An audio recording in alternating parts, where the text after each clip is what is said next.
Para conocer su carácter, eh, es importante leer los prefacios de las obras que él ha escrito, porque ahí él narra su vida.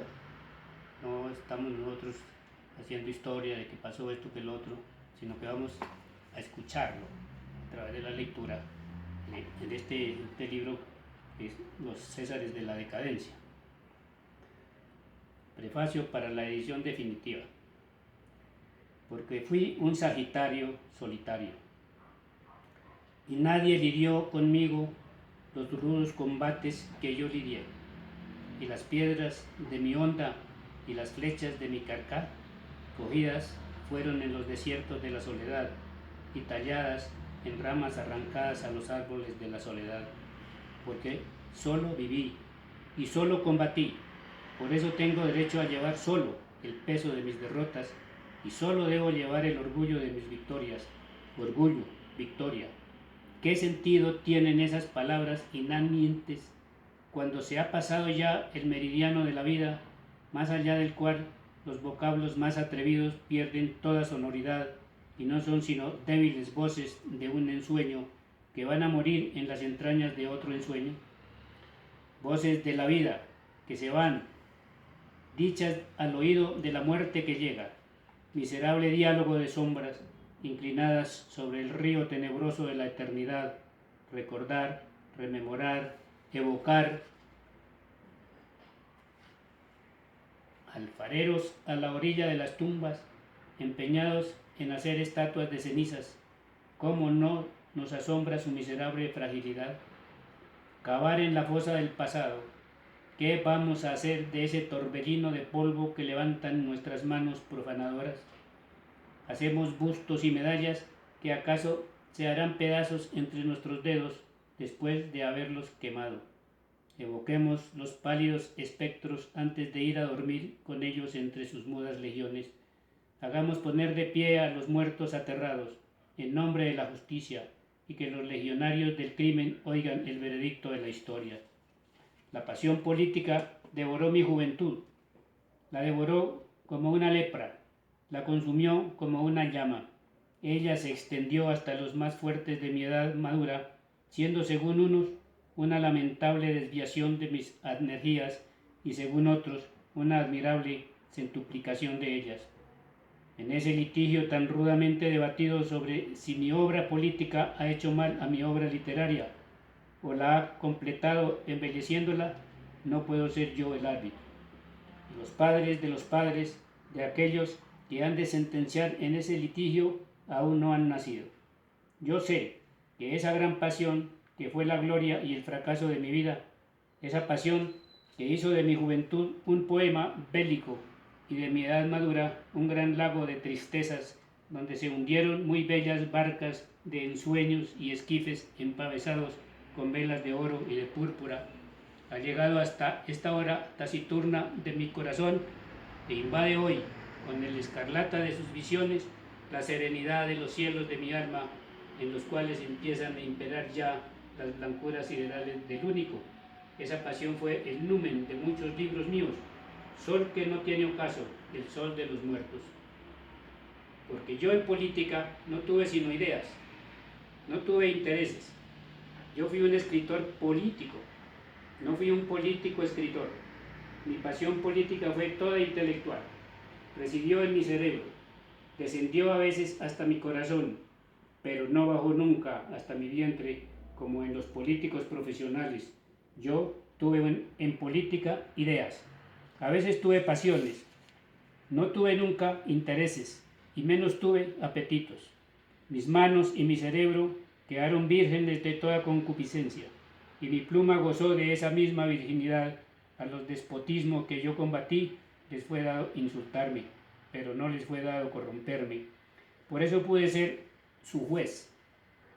Frente a frente de la tiranía, yo fui el incorruptible, aquel a quien es preciso odiar porque no se le puede sobornar y al cual es necesario hacer sufrir, ya que no se le puede hacer morir. Y para permanecer puro, permanecí solo. Ningún contacto innoble deshonró mi esfuerzo ni mi pluma.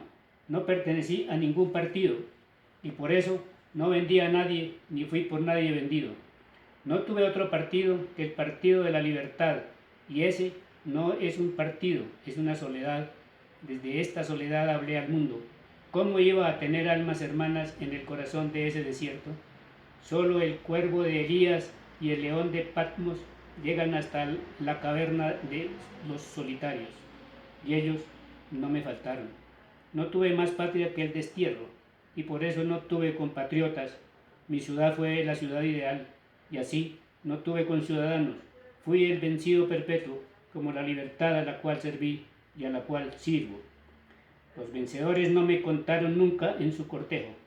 Los vencidos vinieron a mí para estrechar la mano que había agitado la bandera sobre sus cabezas a la hora del combate. Muchos peregrinos ascendieron los agrios senderos que llevan hacia el Horeb, donde yo hacía arder la zarza del verbo bajo el ala de la tempestad. Y descendieron solos. Yo no bajé con ellos al festín de la victoria. Las literas de los césares, llevadas sobre los hombros de sus esclavos, no me vieron inclinarme a su paso, ni ofrecerles con manos mercenarias las rosas de mis aplausos. Y solo oyeron el tronar de mis apóstrofes y sintieron zumbar sobre su cabeza los dardos de mi dicterio. Nada tuve que pedir, y nada pedí a la miserable prosperidad del crimen. Por eso, nada pudo corromperme, ni vencerme. Fui invencible, porque fui el incorruptible. Así, me declino ni me inclino. Las batallas por el oro se lidian ante mis ojos sin que tienten siquiera mis miradas.